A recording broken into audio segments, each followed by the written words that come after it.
Hello everyone, I'm Anna and welcome to the channel. Today I thought I'd do a sketchbook tour of all of last year's Inktober pieces, just for a bit of a recap, and I was meant to do a video on this last year when Inktober finished, but I just never got round to it, so here it is. The camera is a little jittery in this video. I was holding it and I must have moved my arm too much. It's quite a heavy camera, the one I've got, and I'm not that strong, so I apologise for any of the jittering. So last year's Inktober was my first ever Inktober, and I decided to do it on the day before, or the actual day of the 1st of October. It was a very impulsive decision. The main tools I used was my Pentel Brush Pen, since I just got it like a month previously and hadn't really been able to use it, so I really went hardcore on using it that month. I used some Winsor and Newton drawing inks and some Rowney acrylic inks as well.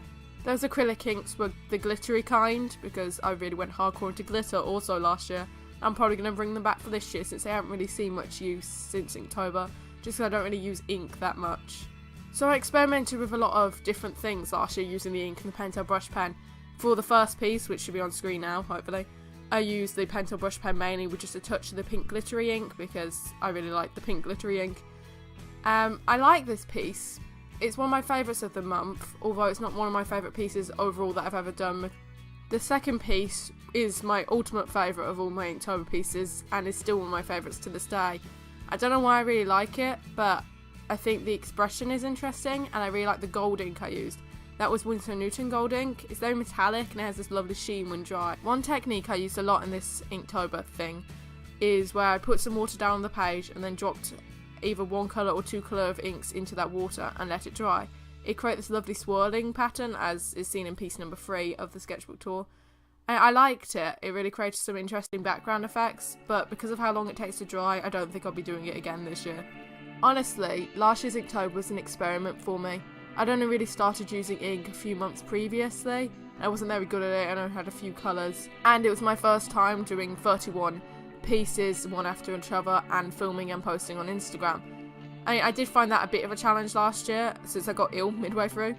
But I think this year I'll be able to do it quite successfully, since I did it last year, so why should I be able to do it this year? I really do like the concept of Inktober, inking something for 31 days, especially when you add in filming or posting to Instagram or doing both.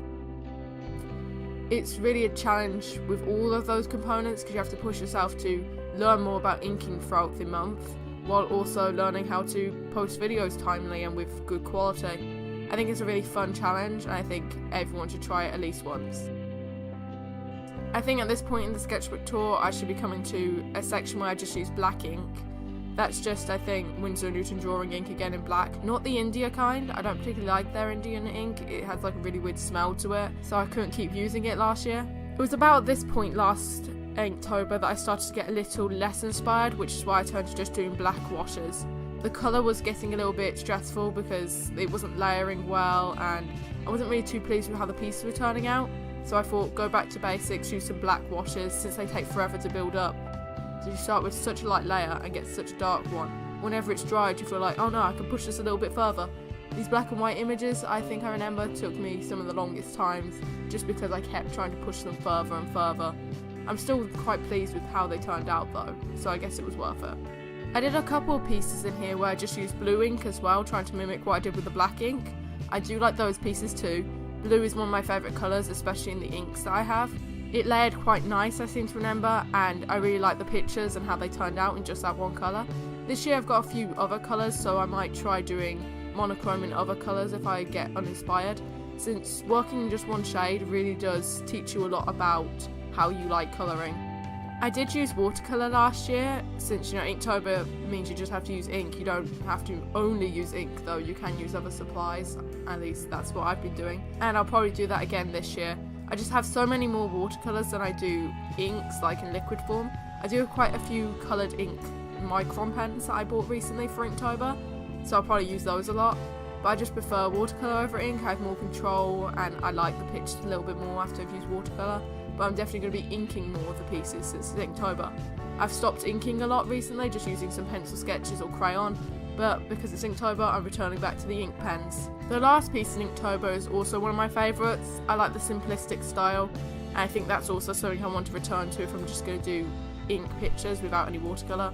I want to have a more simplistic style when I use the ink. You know, it's just flat washes with just the lining pens as the main detail. Now I've included a few close-ups of all the Inktober pieces to really capture that detail. They look really cool close-up actually, it's quite fun to watch back. So I'll be returning to YouTube with a load of Inktober videos come Sunday. It's going to be quite fun filming that since I have family over, so I'm really going to have to push myself to get that filmed, edited and voice-overed and put up on YouTube. Quite looking forward to the challenge of that. So I'll see you all on Sunday with a new video, hopefully, unless I get ill or circumstance interferes and I can't film. Hopefully it won't. So bye for now.